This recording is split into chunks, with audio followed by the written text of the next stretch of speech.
এই আয়োজনের একটা ছবি আমি আপলোড করেছিলাম। অনেকে বলতে পেরেছেন, অনেকে বলতে পারেন নাই। তো আজকে আমি রান্না করব অনেক রকমের ভর্তা আর রান্না করব খুদের ভাত। আসসালামু আলাইকুম, আশা করি সবাই ভালো আছেন। আলহামদুলিল্লাহ, আপনাদের দোয়া ভালোবাসায় আমি অনেক ভালো আছি। কে কোন নামে চিনেন এটাকে বলবেন কিন্তু কমেন্টে।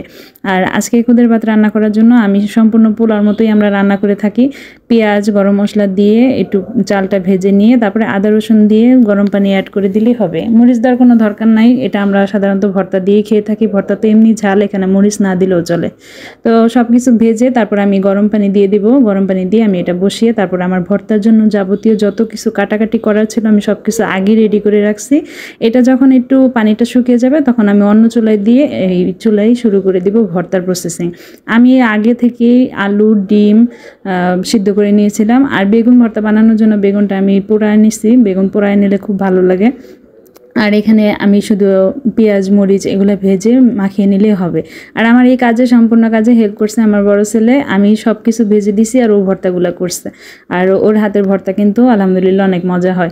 আমি এখানে পেঁয়াজ ভেজে একটু যখন লাল হয়ে আসছে তখন কিন্তু মরিচ দিই। মরিচটা ভাজলে কিন্তু ভালো লাগে না, মরিচ হালকা কাঁচা কাঁচা থাকলে আমার ভালো লাগে। তারপরে ধনিয়া পাতা দিয়ে ওটা আলু ভর্তা বেগুন ভর্তার জন্য নামিয়ে নিছে। এখন আমি কালো জিরা ভর্তার জন্য সব কিছু ভেজে নিছি। কালো জিরা দেওয়ার পরে অল্প একটু ভেজে কিন্তু নামিয়ে নিতে হবে। বেশি কালো জিরা ভাজলে কিন্তু ভর্তা একদম স্বাদ লাগে না, একদম তিতো হয়ে যায়। এই ভর্তাটা কিন্তু অনেক মজা।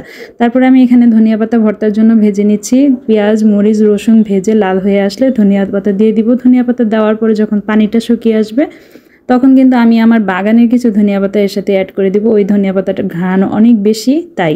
আর এই ধনিয়া পাতার ভর্তাটাও খেতে কিন্তু দারুণ লাগে। আর খুদের ভাতের সাথে তো কোনো কথাই নেই। তারপরে এটা ভাজা হয়ে গেলে আমি নামিয়ে নিব। আজকের ভর্তাগুলো কিন্তু আমি পাটায় বাটছি, অন্যান্য দিন কিন্তু আমি ভর্তাগুলো ব্লেন্ড করে থাকি। পাটায় বাটা ভর্তা কিন্তু অনেক মজা হয়। আর তারপরে এখানে শুটকি ভর্তার প্রসেস হচ্ছে। এই ভর্তাটা এইভাবে আমার আম্মু বানাতো। পেঁয়াজ মরিচ রসুন একটু তেল আর শুটকি দিয়ে হাফ একটু সিদ্ধ করে নেয়। সিদ্ধ করে নিয়ে যখন পানিটা শুকিয়ে তেল উঠে আসে তখন এটাকে লাল লাল করে ভেজে নামিয়ে লবণ দিয়ে পাটায় বেটে নিলে কিন্তু ভর্তাটা রেডি হয়ে যায়। আর এই ভর্তাটা খেতে কিন্তু দারুণ। আর সর্বশেষে আমি দিয়ে দিব এই চুলাতেই শুটকি যে বাগার বলি আমরা, জানি না কে কোন ভাষায় বলেন বা কি কোন নাম ডাকেন, আমরা এটাকে শুটকি বাগার বলি। তারপরে তেলে আমি শুটকি রসুন আর শুকনো মরিচ বেটে নিয়েছিলাম, ব্লেন্ড করে নিয়েছিলাম, সেগুলো দিয়ে লবণ আর হলুদ দিয়ে কষিয়ে তারপরে আমি এখানে বেশ খানিকটা পেঁয়াজ দিয়ে দিব। এই রান্নার মূল কিন্তু পেঁয়াজে এই রান্নাটা মজা হয়। আর সবগুলো রান্না আজকে খুব মজা হয়েছিল। তো সবাইকে আমি লাস্ট একটু দেখাই দিব যে সবগুলা ভর্তা একসাথে দেখতেও কিন্তু দারুণ লাগতেছিল। আমার একটা নানু আছে, সেও এটা খুব বেশি পছন্দ করে।